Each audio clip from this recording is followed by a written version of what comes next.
پاکستان میں ایسے لوگ تو بے شمار ملیں گے جن کو اس وطن نے بہت کچھ دیا ہے، لیکن ایسے لوگوں کی تعداد بہت کم ہے جنہوں نے اپنا آپ پاکستان پر قربان کر دیا۔ حکیم محمد سعید، ڈاکٹر عبدالقدیر خان، عبدالستار ایدھی جیسے ناموں میں ایک نام فاطمہ ثریا بجیا ہے۔ ہم ان لوگوں میں تھے حیدرآباد دفن میں، تو ہمارے نانا بہت باعزت آدمی تھے، دولت مند نہیں تھے، جاگیردار نہیں تھے، لیکن اتنے ذمہ دار افسر۔ تو میرے پاس اتنی موٹی فائل ہے جس میں انگریز ریزیڈنٹ سے لے کے نظام سے لے کے وزراء سے لے کے سب نے ان کی تعریف کی ہے، کسی نے ان کو برا نہیں کہا۔ تو انہوں نے میرے نانا گئے ملنے کو منشی صاحب سے کہ جناب کوئی ضمانت ہمیں بھی دے، ہمارے گھر میں بہو بیٹیاں ہیں تو ہم کیا کریں، ہم جائیں یا رہیں؟ تو انہوں نے کہا کہ نواب صاحب کتنا اچھا ہوتا کہ میں اپنی ماں بہنوں کو ذمہ داری لے سکتا۔ اس جملے پر میرے نانا نے ترک وطن کیا، اور جن پریشانیوں سے ہمارا خاندان گزرا ہے وہ ہم جانتے ہیں، اور اللہ نہ کرے تمہاری نسلوں کو، تم بچوں کو ایسی پریشانیاں بھگتنا پڑے۔ ہمت، محنت اور شفقت کی تصویر سب کی بجیا۔ فاطمہ ثریا بجیا کی شخصیت کا یہی رخ بہت نمایاں ہے کہ وہ ہر ایک کی بجیا ہے۔ ان کی شخصیت بے حد غیر معمولی ہے۔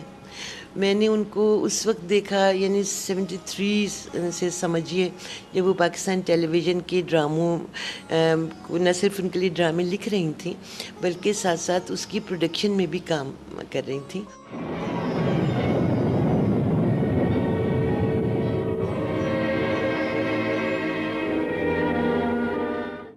اپنی تحریر اور ڈراموں کے ذریعے بجیا نے بیرونی ثقافتی یلغار کے سامنے اپنی زبان، ادب، اخلاقیات، طرز معاشرت، رسم و رواج، تہذیب و ثقافت کا انتہائی کامیابی کے ساتھ دفاع کیا ہے اور اپنے ہم عصروں کے لیے ایک مثال قائم کی ہے۔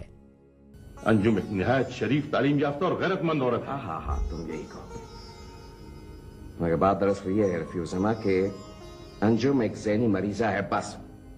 یہ ڈاکٹر اس کا علاج کر رہے ہیں اور آگے کچھ اور میں سننے کو تیار نہیں۔ عجیب آدمی ہو، اپنی بہنوں کی تو اتنی عزت کرتے ہو اور بیوی کے معاملے میں تم بجیا نے اپنی تحریر اور ڈراموں کے ذریعے یہ ثابت کر دیا کہ ادب واقعی زندگی کا عکاس ہوتا ہے۔ تو ہے دنیا میں اردو کو ختم کرنا مشکل ہے، کیونکہ یہ اولیاء اللہ کی زبان ہے، یہ کسی بادشاہ کی زبان نہیں ہے، یہ اولیاء اللہ کی زبان ہے۔ دکھ رہے لوگ اچھے بھی ہیں ان میں، لیکن کمزوریاں زیادہ بڑھ گئی ہیں، وہ شوق زیادہ امپورٹنٹ ہو گیا ہے۔ وہ کتنی ننگی عورت ہے، کتنا میک اپ ہے، کتنے بندے ہیں، کتنا گلے میں زیور ہے، وہ سب ضروری ہو گیا ہے۔ کردار کی نمائندگی کم ہو گئی ہے، مقصد اخلاقیات کا پروموشن، تہذیب کا پروموشن، اچھے رسم و رواج کا، وہ ختم ہو گیا۔ لیکن بجیا کو آج کے حالات سے بہت شکوہ ہے اور وہ آج بھی ان قربانیوں اور واقعات کو یاد کرتی ہیں جو قیام پاکستان کے وقت تھے۔ لاکھوں لوگ مارے گئے ہیں، عورتیں بے عزت ہوئی ہیں، بچے مارے گئے ہیں، بوڑھے مارے گئے ہیں۔ ان کو آج تک ایسے بوڑھوں کو میں جانتی ہوں جو 100 سال کے ہو کے مر گئے، انہیں یہ پتہ نہیں چلا وہ کہاں ہے، کیونکہ ان کے بچے مر گئے، گھر اجڑ گئے۔ میرا دل چاہتا ہے نئی نسل